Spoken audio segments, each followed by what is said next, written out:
Web news ডিজাইনের পক্ষ থেকে আমি এস এ ফারুক আপনাদের সবাইকে স্বাগত জানাচ্ছি বেসিক এইচটিএমএল টিউটোরিয়ালের তৃতীয় পর্বে। গত পর্বে আমরা শিখেছিলাম কি করে একটি লেখাকে বোল্ড করতে হয়, ইতালিক করতে হয়, স্টাইলিং করে কালার করতে হয় এবং সাইজ পরিবর্তন করতে হয়। আজকে একটি সুন্দর একটি বিষয় নিয়ে আপনাদের মাঝে আলোচনা করব। সে বিষয়টি হচ্ছে হেডিং এবং প্যারাগ্রাফ। এই লেখাটির মাঝে হেডিং এবং প্যারাগ্রাফ যখন আমরা এটাকে কম্পিউটার ওপেন করি, এগুলি আমরা কেটে দিই। হ্যাঁ, আমরা যখন একটা জিনিস আমি আপনাদেরকে বলি দিই, একটু বুঝিয়ে দিই। সেটা হচ্ছে এখানে একটা উইন্ডো খোলা আছে না, আমরা যখন এইটাকে আগে রান করাই, লঞ্চ ইন ফায়ারফক্স দিয়ে রান করাই, তখন আরেকটা উইন্ডো সৃষ্টি হয়। তখন এখন আমরা যদি কোনো কোড চেঞ্জ করি তাহলে ফায়ারফক্সে এসে ফাংশন 5 চাপলে সেটা দেখা যাবে। সেক্ষেত্রে আমরা কাজ করার সময় আপনাকে দেখে নিব। এখন Dhaka is the capital of Bangladesh, আমি এখানে একটা লাইন টানলাম, এখানে আমি একটা এন্টার দিলাম, আমি এখানে একটা এন্টার চাপলাম, মানে এই লেখাটা পরে পরে হবে। বা আমি এখানে একটা ফাঁকা একটু স্পেস দিলাম, আমি এখানে সেভ করলাম, তাহলে আমার এখানে কেমন শো করবে? এখানে ফাঁক, এখানে ফাঁকা, এখানে ফাঁকা, এখানে ফাঁকা। তাহলে আমরা দেখি আমাদের ওয়েবসাইটে কেমন শো করছে। না, আমাদের ওয়েবসাইটে কোনো পরিবর্তন আসছে না। হ্যাঁ, পরিবর্তন না আসারই কথা। তো সেক্ষেত্রে আমরা একটি ট্যাগ ব্যবহার করব। এখন একটি ট্যাগ আসবে, এটা হচ্ছে ট্যাগ মানি তো লেস দেন আর গ্রেটার দেন। তা লেস দেন গ্রেটার দেন লিখে নিলাম, আর হলো বিআর ব্রেক, আমরা সেভ নিলাম, আমরা একটা ব্রেক দিয়ে নিলাম। বিআর মানে ব্রেক দেওয়ার পর আমরা এখানে গিয়ে রিলোড করব। দেখুন এই লাইনটা নিচে নেমে গেছে। এখন আমরা যদি এখানেও আরেকবার ব্রেক দিই, লেস দেন বিআর, দেখুন আমি কিন্তু এখানে এই ব্রিক কোডটাকে কপি করে এখানে আনতে পারতাম, আমি কিন্তু এখানে কম্পোজ করেছি। আপনারা কখনোই এই কোডগুলোকে কপি করবেন না। আমি আবারও বলছি, আপনারা কখনোই প্রাথমিক পর্যায়ে এই কোডগুলোকে কপি করে এখানে বসাবেন না। আপনারা হাতে লিখবেন, তাহলে আপনাদের হাতের স্পিড বাড়বে, যেমন বাড়বে তেমনি কোড লেখার হাত আসবে আপনাদের। হ্যাঁ, তাহলে আমরা এখানে সেভ করা আছে, যেহেতু এটা লাল নাই, তাহলে আমাদের সার্ভারে গিয়ে আমাদের ইয়াতে গিয়ে দেখে নেই। দেখুন এন্টার হয়ে গেছে। তাহলে এখানে আরেকটা বিআর টেক নিয়ে নিই, BR less than greater than মধ্যে সেভ করে নিলাম।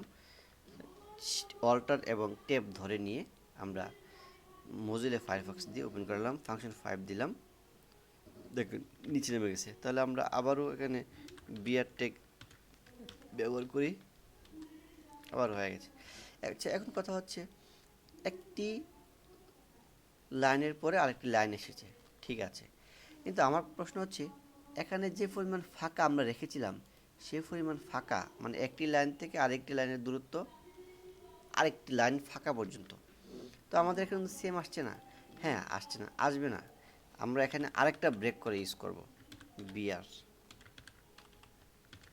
আমরা যখন দুইটা ব্রেক ইউজ করব তখন আমাদের মাঝে একটা ফাঁকা চলে আসবে। তাহলে আমরা এখানে আরেকটা বিআর দিই,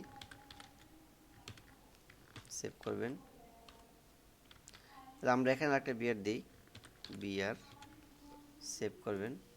হ্যাঁ, আপনার মাউস দিয়ে এখানে রিলোড করে নেবেন। আপনারা এখানে আরেকটা বিআর টেক লিখবেন। এই কোড লিখতে কখনো অলসতা করবেন না। হ্যাঁ, আপনাদের প্রতি আমাদের বিনীত অনুরোধ, আমরা যখন এই টিউটোরিয়ালগুলো তৈরি করি আমাদের খুব কষ্ট হয়। আমরা আমাদের সিনিয়র বড় ভাইদের কাছ থেকে শিখেছি, সেই ঋণ কিছুটা শোধ করার জন্য হলো এই এই এই টিউটোরিয়ালগুলো রাত জেগে জেগে আপনাদের জন্য তৈরি করা। তো আপনারা কখনো এই কোডগুলো কপি করবেন না। হ্যাঁ, আপনাদের কাছে আবারও আমার বিনীত অনুরোধ রইল, আপনারা কষ্ট করে এতটুকু শিখেছেন, আশা করি বাকিটুকুগুলো আপনারা পারবেন। একটু চেঞ্জ করলেই আপনার কাছে সেভ করে নেবেন, নাহলে রেজাল্ট আসবে না। দেখুন একটি লাইন ফাঁকা ফাঁকা আসছে, তা আমাদের কাঙ্ক্ষিত জিনিস আমরা করে ফেলছি। এইভাবেই আমরা আমাদের ওয়েবসাইটগুলো শেখার সময় কাজে লাগাবো। এখন এখন আমরা এখানে একটা হেডিং নিলাম, এখানে আমরা আরেকটা হেডিং নেব। হ্যাঁ, আমরা আরেকটা হেডিং নেব। তাহলে হেডিংয়ের ট্যাগ হলো H1, H1।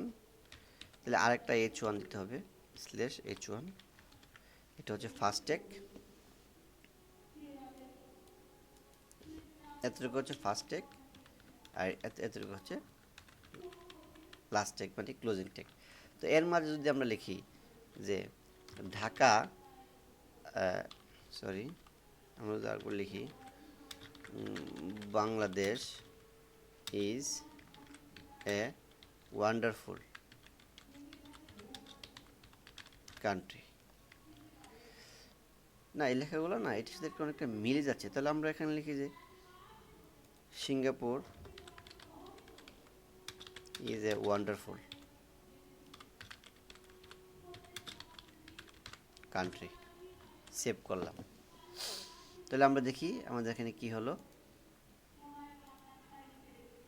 Singapore is a wonderful country, আরেকটা হেডিং তৈরি হয়ে গেল।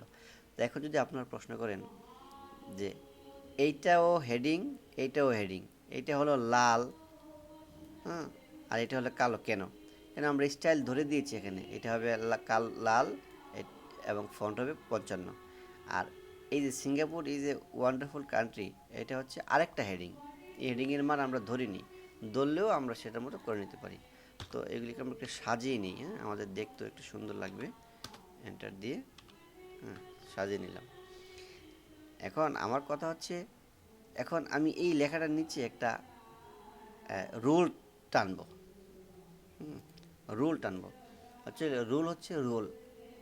আর আমরা তো ইংরেজিতে জানি এটা হচ্ছে হরিজেন্টাল, মানে বাম থেকে ডানে হরিজেন্টাল, আর উপর থেকে নিচে হচ্ছে ভার্টিক্যাল। তাহলে আমরা হরিজেন্টাল একটা রুল টানবো। তাহলে এইচআর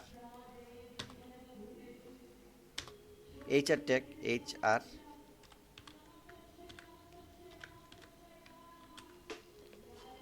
আমরা এইচআর টেক দিয়েছি, তাহলে হরিজেন্টাল রুল। তাহলে এখানে হরিজেন্টাল রুল হবে কাটার পর কার নিচে, সিঙ্গাপুর ইজ এ ওয়ান্ডারফুল কান্ট্রির নিচে। তাহলে আমরা দেখি রেজাল্ট কী আসে। দেখুন একবার top to left to right একটা দাগ আসছে। এখন আপনাদের মধ্যে একটি প্রশ্ন কিন্তু জেগে আছে, আমি ধারণা করে নিয়েছি, আমি ধরে নিয়েছি যে আপনাদের প্রশ্নটি আছে।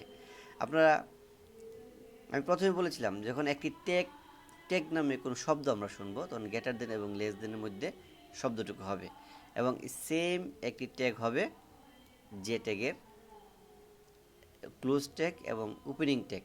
এটা হচ্ছে ওপেনিং ট্যাগ, এটা একটা ক্লোজ ট্যাগ হবে এই লেস দেনের সামনে স্ল্যাশ দিয়ে। না, কিছু কিছু ট্যাগ আছে যেগুলো ক্লোজ ট্যাগ নাই, যেমন ইমটি ট্যাগ। তবে আপনারা এখানে স্ল্যাশও দিতে পারেন, কোনো অসুবিধা নাই, স্ল্যাশ দিয়েও আপনারা দিতে পারেন। দেখি আমাদের রেজাল্ট কী আসে। সেম রেজাল্ট, মানে এটাই শেষ এটাই শুরু, এটাকে বলো ইমটি ট্যাগ। হ্যাঁ, এগুলি আপনারা এগুলি আপনারা মনে রাখবেন। আর এই ভিডিও টিউটোরিয়ালটি দেখার সময় খুব মনোযোগ দিয়ে দেখবেন এই ভিডিও টিউটোরিয়ালে আপনার জন্য কি বলা আছে। যখন কোনো ট্যাগের ইনটেক থাকবে না, সেটাকে বলা হবে এমটি ট্যাগ, মানে খালি ট্যাগ। আর এটাকে হচ্ছে ফেয়ার ট্যাগ, জোড়া ট্যাগ। হ্যাঁ, যেমন HTML জোড়া ট্যাগ, হেড জোড়া ট্যাগ, বডি ফেয়ার ট্যাগ জোড়া ট্যাগ, H1 জোড়া ট্যাগ, H1 জোড়া ট্যাগ, এই যে HR, এখানে একটা ব্যাকস্ল্যাশ দিতে পারেন, অসুবিধা নেই। এটা হচ্ছে এমটি ট্যাগ, এটা হচ্ছে ফেয়ার ট্যাগ, এটা হচ্ছে ফেয়ার ট্যাগ, এটা হচ্ছে ফেয়ার ট্যাগ। হ্যাঁ, এটা হচ্ছে এমটি ট্যাগ, এটা এমটি ট্যাগ। আপনারা মাউস দিয়ে এখানে যাবেন আর মুখ দিয়ে বলবেন MT tag, MT tag, MT tag, MT tag, MT tag, MT tag. এগুলি দেখে দেখে আপনারা শিখবেন। তো আমরা আমাদের সর্বশেষ রেজাল্ট আমরা কি দেখেছি, যে এটার নিচে আমরা একটা রুল টেনেছি। হ্যাঁ, তো আমরা এ পর্যন্ত অনেকগুলা অপশন শিখে ফেলেছি। এগুলো আমরা বাসায় বসে বসে খুব বেশি বেশি প্র্যাকটিস করবেন। দেখুন আমরা প্রথমে কিন্তু লিখেছিলাম এই দুটি কোড, তারপরে এই দুইটা, তারপরে এই যে বোর্ডের কিন্তু আমরা বেশ কয়েকগুলো কোড লিখে ফেলছি। হ্যাঁ, খুব সুন্দর দেখাচ্ছে। আমরা ওয়েবসাইট শেখার জন্য কোড লিখতে পারি, কোড আমরা শিখে ফেলেছি। আমরা একটা ছোট্ট পরিসর হলে ওয়েবসাইট তৈরি করে ফেলেছি। সত্যিই আমরা খুব বেশি আনন্দিত, কারণ খুব ভালো লাগছে যে এটা আপনি শিখতে পেরেছেন। তো আপনি বাসায় খুব বেশি বেশি প্র্যাকটিস করবেন। আর এর পরবর্তী টিউটোরিয়াল দেখার আমন্ত্রণ জানিয়ে বিদায় নিচ্ছি। আল্লাহ হাফেজ।